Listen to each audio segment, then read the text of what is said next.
So we just got back from the new horror scary movie, the darkest chapter in the Conjuring series, The Nun.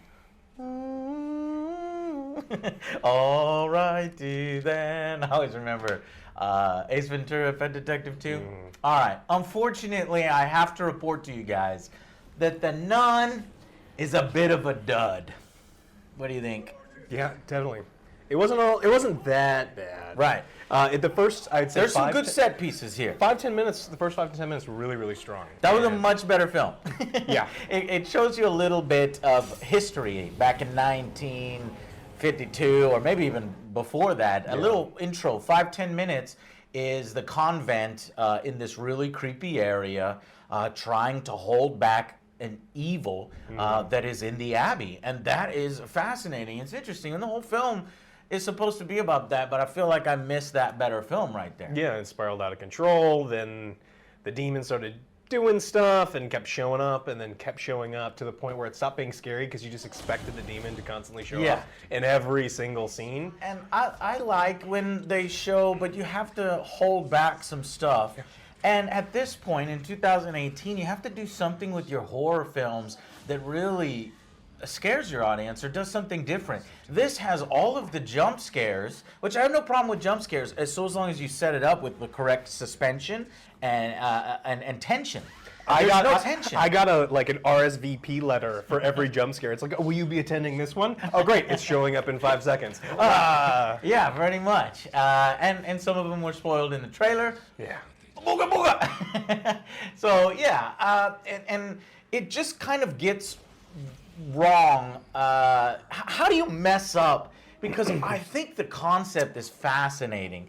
The nun painting in those other films is very creepy. I love where he's just staring at the painting and just kind of going into it. It had that Vigo kind of, ness to that. But there's no painting in this. It has nothing to do with that. In fact, we don't even know why the painting exists. It talks about this painting, but it never comes into play. You see a picture of it in one of the books. Like, they find a book on witchcraft that the Duke that built the place did, and there's a picture of a nun. It's there to kind of like mock them and walk amongst them, but they didn't really go into any detail. And that's what I wanted. I wanted more of the lore that went in. Like, there were so many things that were left unanswered. And I don't want to spoil too much about it, but there was like some characters that they started off really cool, and I wanted to know, why are they here? I wanted to know like the backstory of the castle, the Abbey, and like the bad guys, and we got none of that this entire time. Yeah, it's they don't know how to effectively use the scares that are in the film.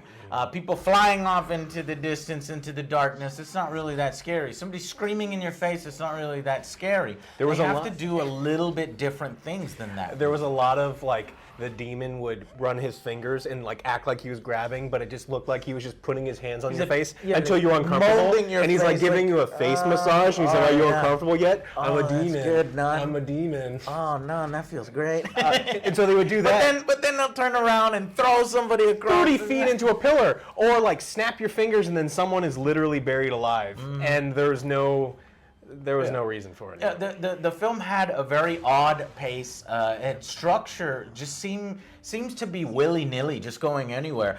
There were several moments where I just completely disengaged in the second act, but then it hooked me again. Was it side But then it lost me. Like when they're like, oh, we're going to remind you about the little side quest thing that went on. You're like, come on, no. Yeah. No. So the side quest that was highly ineffective, that derailed the film, is the priest. Yeah. The priest, so there's 3 main characters in the film. You've got the priest, a younger nun who has yet to take her vows, who has visions, and then you have Frenchie, who is the comedy relief of the film. And amongst these 3 characters, the character that felt the most pointless was the priest. Oh, absolutely. And it was almost as if they felt like the need to inject him in there for the exorcist purposes or something, because they have to live up to that or pay homage to that in a Catholic horror. Maybe if he had the answers, right? If he had done something that had been like really effective, but getting from like start to end, you just sit there and go like, he was just not necessary. He does nothing.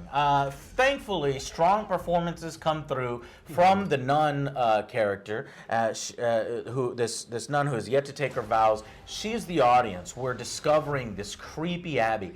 And what sucks is, and why it's not a really bad film, is because it's shot competently. Oh, the yeah. atmosphere is perfect. It's really for this creepy. kind of movie, but we just get no lore, no building of the tension, and the actual scary moments feel more like a superhero film or a zombie thriller than the supernatural God versus God versus Satan and this everlasting battle and stuff. And it gets what happens almost is it becomes almost a parody of itself in the third act. It got kind of funny. I mean, in the beginning, there were some really strong symbols. As the bad thing is walking down the hallway, the crucifixes are turning upside down. And floating the hallway. That's floating. what was creepy. And then, like, candles are going out or coming back in, and shadows were doing things. Yeah. And then at the end of the movie, none of that happened. You just see this kind of CG face scream a bunch. Right. And you know, kind of so that's why it was disappointing. It's an uneven film. There are great set pieces. There's a set piece, you know, when we'll talk about that in the spoilers, but I have to basically just sum it up as great performances, competently shot, good atmosphere. The music was pretty good, but very loud, and it was almost up to the music to make up for the lack of actual scares in the film, other than the jump scares, to really hold the film. So that's why, you know, the music was effective, but a little overdone. The music was good, but it also helped telegraph when things were going to happen. And so they did a good job, like, building tension in certain scenes. You know, something's going to happen, but you're not sure when. And then all of a sudden, you know, the string section goes nuts. Before it happens, you're like, okay, I guess jump scare. And yep, there was the jump scare. You also have the problem of it feeling a little pointless because you kind of know well, this is a Conjuring spinoff, and we have seen the nun in the other Conjuring films. They've teased her multiple times. And so obviously she's not done and over with. So you know there's gonna find a way to continue it. And the way they did is a little disappointing. But like I said, the priest character kind of derailed the second act with the subplot of, you know, this little boy that he did an exorcism on in previously, and it just felt like another way to throw in some more jump scares, and ultimately that was the point of that plot line. Hey, one of those little boy jump scares did get me. I know. There was two of them got me. All right, so let's go ahead and give our final verdict, which is good because, look, this week, you don't have to see The Nun. You can wait on that one, but maybe eventually do see it if you're into the Conjuring series. It's not as good as the Conjuring 1 or Conjuring 2. Annabelle films I checked out, I don't want to watch those. It might be better than those. No, I thought that the last Annabelle one that we saw together was better than Oh, that yeah, that's right. The Annabelle Creation. Or the Creation. Yeah. So let's give a final verdict. What would you give the film, Alex? I'm going to give this one a 5. And this movie feels really average. And it's a 5 with an asterisk, and you have to kind of like horror movies. And so you're going to appreciate some things. Like they did a good job with the acting. I feel they really wasted that this is a rated R film. Did this feel like a rated R film? Yeah, no, it didn't feel at all. It wasn't really gory. There wasn't... The only gore that was in it had nothing to do with the demon. It's weird. It's kind of the nun kind of did it to herself. And she was just decomposing. That's the only shot that I can think of. And it turned into kind of like a zombie movie where you find out that that these bad demon things can just be hit with shovels, and they kind of cleaned up everything kind of nicely, and I didn't appreciate that. Yeah. So I wanted more from this movie, especially if it was rated R. So I'm gonna give it a 5.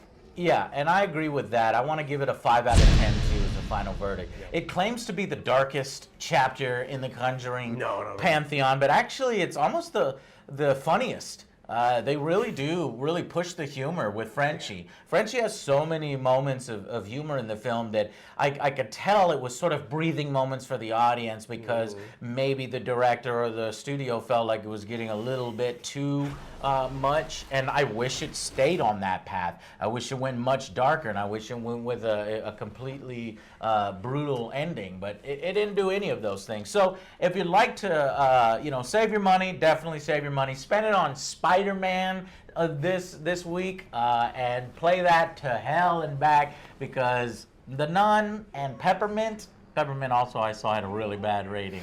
So no reason to go to the movies this week. Stay inside. 5 out of 10 for The Nun. If you want to know why it was so ridiculous, stick around for the spoiler section. And yeah, oh, I didn't explain where Joe went. Shit, I should have explained that in the beginning. Joe is on a trip in New York with with Jacob, so he'll be back very, very soon so we can do the Spider-Man review. All right, guys. So thank you for watching, and we will see you on the next Angry Joe Show. Bye, guys.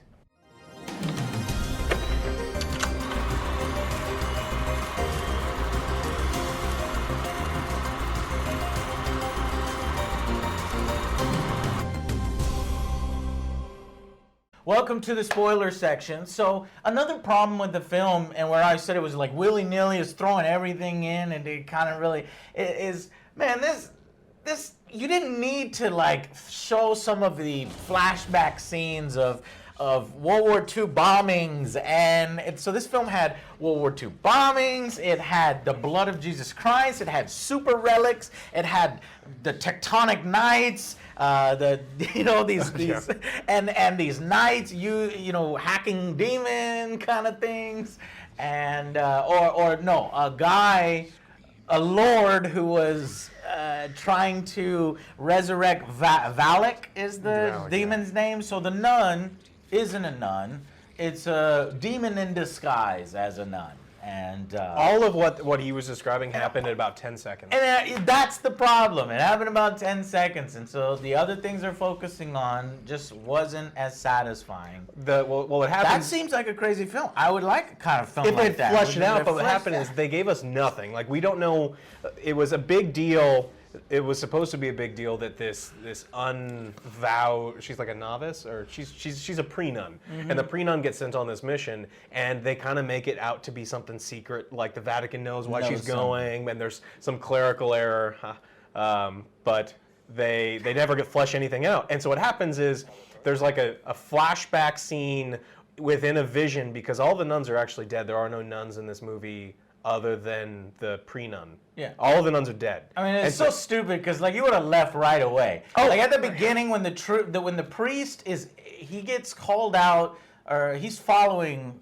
What is he following? He's following the little boy that he exorcised. Oh, yeah. Out into the graveyard, and then the demon, you know, uses the little boy as a way to confuse him and catch him off guard. Yells in his face, falls backward, falls into his grave. All of a sudden, the ground is perfect. That was the first laugh moment. It was comical, because the demon boy yells at the priest. The priest falls backwards, and then all of a sudden, they zoom in on the tombstone, which says like, "Here lies Father so and so." It's like, oh, well, this is completely. Felt Sam Raimi a little bit. Yeah, it was completely and totally unnecessary, and that's something that I had a problem with the entire movie. Is the demon can knock you back really far. The demon has the magic to create this tombstone and like snap its fingers, and now you're in a coffin that's 6 feet under the ground, and then make your face really uncomfortable because of course. But then just give you a light massage. Yeah, like in the coffin, like the demon starts like playing with his face, and he's freaking out. But we see over the course of the rest of the movie, like the demon can just do like ridiculously powerful things, like lift one person up while using magic to knock you against the wall. It was kind of silly. In those, you know, I'll forgive a few of those in these types of movies, because it's like, oh, maybe the demon isn't powerful enough until the moment of confrontation and this and that. But this happens so often. That's the problem, and that's one example. There's a bunch of other examples where at a certain point your suspension of disbelief is broken, and you're like, okay, this is just like a straight up, demon romp, rather than a supernatural, horror. And it got kind of silly. Like in the third act, they're in the catacombs and they're trying to seal this thing in. And at the first opportunity for them just to completely split up and just get, and they're just like, wait, why? Just randomly they split up when they know, okay, God ends here. God does not go past this point. We have the blood of Jesus Christ, which, by the way, they find the blood of Jesus Christ in a Christmas ornament. And they go into the gates of hell, or no, I mean, there's some kind of gateway that they need to find. And the first thing they do is split up. Oh, because I want to look a little further down this hallway, and the other people don't think to stop, and you bullshit. And then the demon takes the form of like 8 nuns, which is cool, and then it kind of turns in. Did you get a Silent Hill feel? No. So that was wrong. That was one of my favorite scenes. So when I was losing it, and then it grabbed me again when there's an area in the Abbey where there's a nun that's supposed to be praying at all times. Oh, Because the thing is, there's a fucking demon here, and there's a gateway to hell, and it's trying to come through, and so somebody has to be praying. I was like, oh my God, this is fantastic. I wish the film would concentrate on this. And then all of a sudden, a big troop of nuns come. And they're all like chanting and stuff, and I'm like, oh man, this is fucking crazy, this is great. And then she's like, dude, you need to pray with us. The white nun who hasn't taken her vows, pray. And so you're praying, you're like, oh fuck, like you're like, oh no, Ave Maria, you're like, holy shit. And then like stuff starts to happen, and you're like, okay, this is fucking tight. But it turns out that that was all a vision. It was a vision. It wasn't there. No, but it would have been much better if that was a part of the film, and we got to know some of these nuns, and we had little scary moments with each of these nuns with their own experience with the demon and maybe their fears and stuff like that. But it's just a small little scene used, a great set piece, but just a little flash of greatness. No, I was talking about the nuns in the catacomb that they have all blacked out all faces. black faces. And so he takes the form of all of these nuns, and then he takes the form of what feels like Silent Hill nurses, where they're kind of like sitting there in like a weird pose, and their necks keep snapping. The zombies. As they keep moving and cracking and things like that. And then he's also another nun. And then he infests somebody, but also is a nun at the same time, plus all of the other 40 nuns. It's inconsistent. And then the hell sucks all of them back to hell, but because he's already partially in one person. So even though you see the nun die because they spit the blood of Jesus all over its face, but the nun is still inside of you. Because there's an upside down cross burnt in the guy's back of the neck. Frenchie ends up being possessed. And then they say 25 years later or whatever, and that's the scene when the Warrens, who were much better, and you're like, man, I wish the Warrens in this, or show up and they try to exorcise him. But then it just ends, Nothing even cool happens in that scene either, where they're trying to set up, connect it with the rest of the franchise. And that is the key thing, the inconsistency. Like these knights use the blood of Jesus Christ, which is like the most holiest of holy. That was one funny joke. He was like, holy shit! The holiest of shits. And he's like, the priest is like, the holiest. Yes, my son, the holiest. The blood of Jesus Christ, and they use it to prevent the demon from coming through with this evil lord, duke, or whatever that was trying to summon a demon. And they prevent it, and it should close up. That's the blood of Jesus Christ. That's it. There's no more shit happening here, okay? This is going to be the holiest place ever. But no, a few World War II bombs managed to, open up the hole. That makes no sense. Yeah, so... Especially, wasn't a direct hit on the bombs. The bombs just hit way over there somewhere. It's so stupid. So all these different inconsistencies add up to make it, ridiculous, and you're going in 15 different directions. Focus. You play homage to The Exorcist here and there, but you didn't notice that film is very focused, and the rules are laid out. There are rules, and when you don't have rules in this film, then everything's just willy-nilly, and it's just a popcorn, and it makes me mad because this concept is the creepiest to me. Nuns and Catholic stuff and dead children and the war between Satan and Jesus and God that shit is crazy, man, and you could get some good stuff out of it. One of the best horrors of all time, The Exorcist. So, yeah. All right, well. Skip it. Play Spider-Man. Joe certainly skipped it. I got to tell him, and we'll watch it on Netflix. He's going to be upset. He really wanted to see this. I know. But, hey, he's gone. All right? So, thank you so much for watching, guys. That's all I can think of. You got anything else? No. All right. Thank you for watching. See you on the next Angry Joe Show. Bye, guys.